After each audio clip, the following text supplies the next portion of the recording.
ꯃꯌꯥꯝꯕꯨ ꯑꯍꯥꯟꯕꯃꯛꯇꯗ ꯏꯀꯣꯛꯅꯣꯅ ꯈꯨꯔꯨꯝꯖꯔꯤ ꯑꯃꯗꯤ ꯇꯔꯥꯝ ꯅꯣꯛꯆꯔꯤ ꯆꯦꯅꯦꯜ ꯑꯁꯤꯒꯤ ꯃꯥꯏꯀꯩꯗꯒꯤ ꯇꯣꯉꯥꯟꯕ ꯕ꯭ꯂꯣꯛ ꯀꯌꯥ ꯑꯃ ꯁꯦꯝꯖꯗꯨꯅ ꯉꯁꯤ ꯐꯥꯎꯕ ꯂꯥꯛꯆꯔꯤ ꯑꯗꯨꯕꯨ ꯀꯣꯔꯣꯅꯥ ꯃꯅꯨꯡꯁꯤ ꯃꯌꯥꯝ ꯀꯝꯗꯧꯕꯤꯔꯤꯒꯦ ꯀꯣꯔꯣꯅꯥ ꯃꯅꯨꯡꯁꯤꯗ ꯃꯌꯥꯝꯒꯤ ꯅꯨꯡꯉꯥꯏꯅꯕꯒꯤꯗꯃꯛꯇ ꯍꯥꯏꯗꯨꯅ ꯁꯦꯝꯖꯔꯤꯕ ꯆꯦꯅꯦꯜ ꯑꯁꯤꯅ ꯁꯦꯝꯖꯔꯤꯕ ꯕ꯭ꯂꯣꯛ ꯈꯔꯁꯤ ꯃꯌꯥꯝꯅ ꯅꯨꯡꯉꯥꯏ ꯑꯃꯗꯤ ꯊꯥꯒꯠ ꯋꯥꯍꯩ ꯀꯌꯥ ꯑꯃ ꯊꯝꯕꯤꯔꯛꯄ ꯑꯃꯗꯤ ꯁꯖꯦꯁꯟ ꯀꯌꯥ ꯑꯃ ꯊꯝꯕꯤꯔꯛꯄ ꯆꯦꯅꯦꯜ ꯑꯁꯤꯒꯤ ꯃꯥꯏꯀꯩꯗꯒꯤ ꯈꯨꯗꯤꯡꯃꯛꯄꯨ ꯇꯔꯥꯝ ꯅꯣꯛꯆꯔꯤ ꯍꯥꯏꯕ ꯋꯥꯐꯝꯁꯤ ꯑꯍꯥꯟꯕꯗ ꯊꯝꯖꯒꯦ ꯂꯣꯏꯅꯅ ꯑꯁꯤꯟꯕ ꯀꯌꯥ ꯂꯩꯕꯅ ꯃꯔꯝ ꯑꯣꯏꯔꯒ ꯅꯨꯡꯇꯤ ꯅꯨꯃꯤꯠ ꯈꯨꯗꯤꯡꯒꯤ ꯍꯟꯗꯛꯁꯤ ꯕ꯭ꯂꯣꯛ ꯈꯔ ꯁꯦꯝꯖꯕ ꯉꯝꯖꯗ꯭ꯔꯦ ꯃꯁꯤꯒꯤꯗꯃꯛꯇ ꯋꯥꯔꯧꯕꯤꯗꯅꯕꯒꯤꯗꯃꯛꯇ ꯑꯃꯗꯤ ꯉꯥꯛꯄꯤꯅꯕꯒꯤꯗꯃꯛꯇ ꯍꯥꯏꯗꯨꯅꯁꯨ ꯆꯦꯅꯦꯜ ꯑꯁꯤꯒꯤ ꯃꯥꯏꯀꯩꯗꯒꯤ ꯅꯣꯂꯣꯛꯅ ꯊꯝꯖꯔꯤ ꯂꯣꯏꯅꯅ ꯉꯁꯤꯒꯤ ꯊꯝꯖꯔꯤꯕ ꯇꯣꯄꯤꯛ ꯑꯁꯤꯅ ꯆꯦꯅꯦꯜ ꯑꯁꯤꯅ ꯆꯌꯣꯜ ꯈꯨꯗꯤꯡꯒꯤ ꯂꯦꯞꯄ ꯅꯥꯏꯗꯅ ꯅꯣꯡꯃꯥꯏꯖꯤꯡ ꯅꯨꯃꯤꯠ ꯈꯨꯗꯤꯡꯒꯤ ꯊꯝꯖꯔꯤꯕ ꯆꯌꯣꯜꯒꯤ ꯔꯥꯁꯤꯐꯣꯜ ꯑꯗꯨꯅꯤ ꯉꯁꯤ ꯄꯨꯗꯨꯅ ꯂꯥꯛꯆꯔꯤꯕꯁꯤ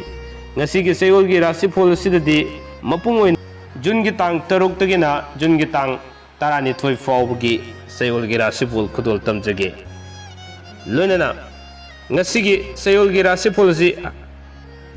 ꯈꯨꯗꯣꯜ ꯇꯝꯖꯗ꯭ꯔꯤꯉꯩ ꯃꯥꯡꯑꯣꯏꯅꯅ ꯋꯥꯐꯝ ꯑꯃꯇꯪ ꯃꯤꯌꯥꯝꯗ ꯅꯣꯂꯣꯛꯅ ꯊꯝꯖꯒꯦ ꯍꯧꯖꯤꯛ ꯑꯩꯅ ꯃꯤꯌꯥꯝꯗ ꯎꯍꯟꯖꯔꯤꯕ YouTube ꯆꯦꯅꯦꯜ IMPM ꯍꯥꯏꯔꯤꯕꯁꯤ ꯑꯩꯒꯤ ꯏꯅꯥꯎ ꯑꯃꯅ ꯍꯥꯡꯗꯣꯛꯆꯕ ꯆꯦꯅꯦꯜꯅꯤ ꯃꯁꯤꯁꯨ ꯃꯌꯥꯝꯅ ꯅꯨꯡꯁꯤꯕꯤꯗꯨꯅ ꯁꯕꯁꯀ꯭ꯔꯥꯏꯕ ꯇꯧꯕꯤꯌꯨ ꯂꯥꯏꯛ ꯁꯦꯌꯔ ꯇꯧꯕꯤꯌꯨ ꯍꯥꯏꯕ ꯋꯥꯐꯝ ꯑꯁꯤꯃꯁꯨ ꯊꯝꯖꯔꯒ ꯉꯁꯤꯒꯤ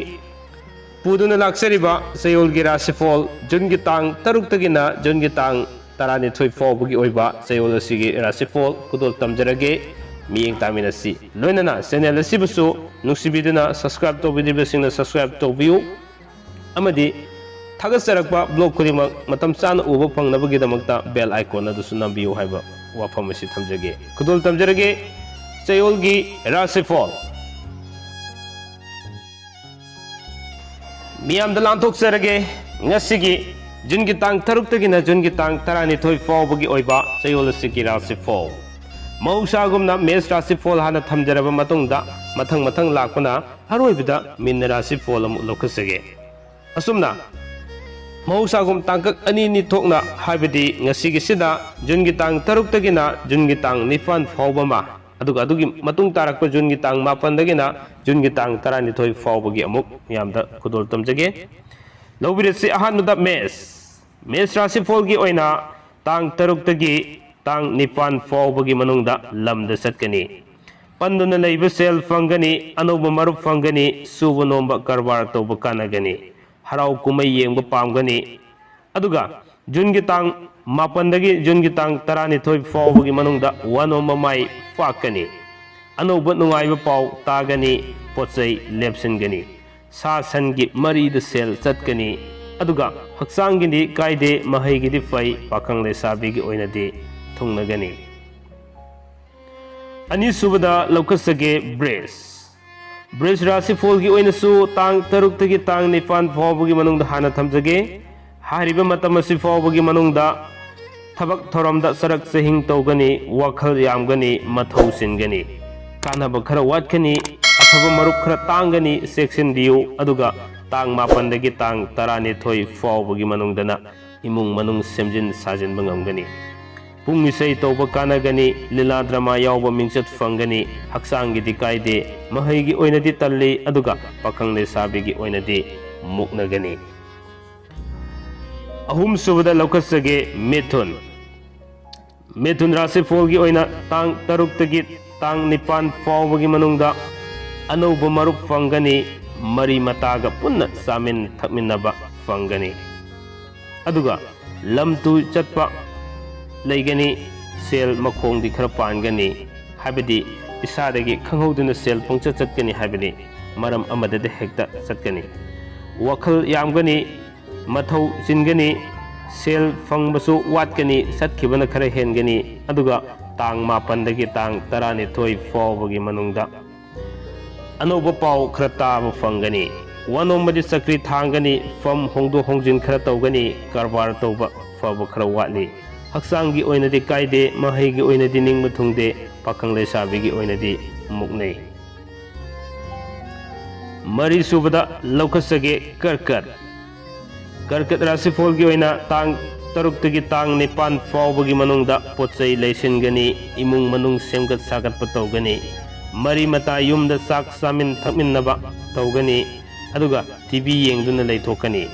tang mapandagi tang 12 faubagi manungda anouba pau tagani panduna leikhiba sel khara fangani mapung phanadi fangoi aduga panduna leikhiba thabakti makha sathaba ngamlagani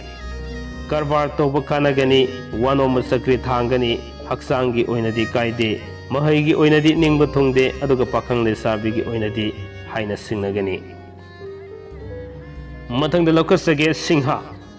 singha rasi pholgi oina jungi tang taruk tagina jungi tang nipan faubagi manungda lamda chatli anouba marup unai mingonda leikhiba sel lan fangani suba nomba kanagani tang mapandagi tang 12 faubagi manungda anouba marup fangani pungisai toba kanagani wanoma mai fakani haksangi oinadi kaide mahaigi oinadi fajana chatli aduga pakang lesabigi oinadi haina singnagani mathangda lokasage kanya kanya rasi pholgi oinasu tang taruk tagi tang nipan faubagi manungda sel makong pangani imung manung wakhal tinaba watkani anouba marup fangani suba nomba karwar toba kanagani wanoma wahi nuksiraga tokani aduga tang mapandagi tang 12 faubagi manungdana lamda satpa kaide sana konaba lela drama yauba mingchat fangani leikai gi thabak thoramdana matam mangani haksangi oinadi kaide mahaigi oinadi fajana chatli pakang lesabigi oinadi pau faudoknai mathangda lokasagi tulla rasi pholgi oina tang 6 tagi tang 9 faubagi manungda anouba pau tagani pamdaba marupna sel puba lakani aduga kanadaba thabakta marai taunaduna leigani imung manung semgat sagat kani sel makong khara fangani habidi sel si khara satkani habani tang mapandagi tang 12 faubagi manungdana lamda satli aduga anouba thabakki pau tai wanoma mai fakani posei lepsingani sana khonabagi thabakta mingchat fangi haksangi oinadi kaide mahaigi oinadi fai pakang lesabigi oinadi thungnagani mathangda lokasage brisik rasi pholgi oina tang 6 tagi tang 9 faubagi manungda posei tahoba mangba khara tawgani section ba fai yeknaba yamgani pamdaba marupna sel ukhigani wanoma sakri thangani fam hongi tang mapandagi tang 12 faubagi manungda lamda satpa kaide sel makhong pali suba nomba karbar toba kanaba wali haksangi oinadi mit nungairoi mahaigi oinadi ningba thungde aduga pakhang lesabigi oinadi muknaduna leigani mathangda lokasage dhanu rasi pholgi oina tang 6 tagi tang 9 faubagi manungda suba nomba sel macit fangani wakhal nungaigani mingonda leikhiba sel fangani imung manung semjin sajin bangamlagani aduga tang mapandagi tang 12 faubagi manungdana lila drama yauba sana konabagi thabakta mingchat fangi anouba posei lepsingani mari mata lakani haksangidi nungaigani aduga mahai fajana tawgani pakhang lesabigi oinadi thungnai mathangda lokasagi makar rasi pholgi oina tang 6 tagi tang 9 faubagi manungda suba nomba karbar toba kanagani mingona leikhiba sel fangani aduga lansu fangani anouba posei lepsin bangamgani mari mata thunglagani tang 9 dagi tang 12 faubagi manungda pungisei tawba lila drama sana khonabagi thabakta mingchat fangani haksangi oinadi kaide mahaigi oinadi fajana chatli pakhang lesabigi oinadi thungnagani kumbha rasi pholgi oina jungi tang 6 tagi jungi tang 9 faubagi manungda selda kok khara sagani mathau su chingani thodok yamgani marupna yeknaba oigani wanoma sakri thangani suba nomba karwar toba kanaba wali aduga jungi tang 9 dagina tang 12 faubagi manungdana lamda satpa kaide sana konabagi thabakta mingchat fangi anouba pau tagani imung manung wakhal manaba khara watkani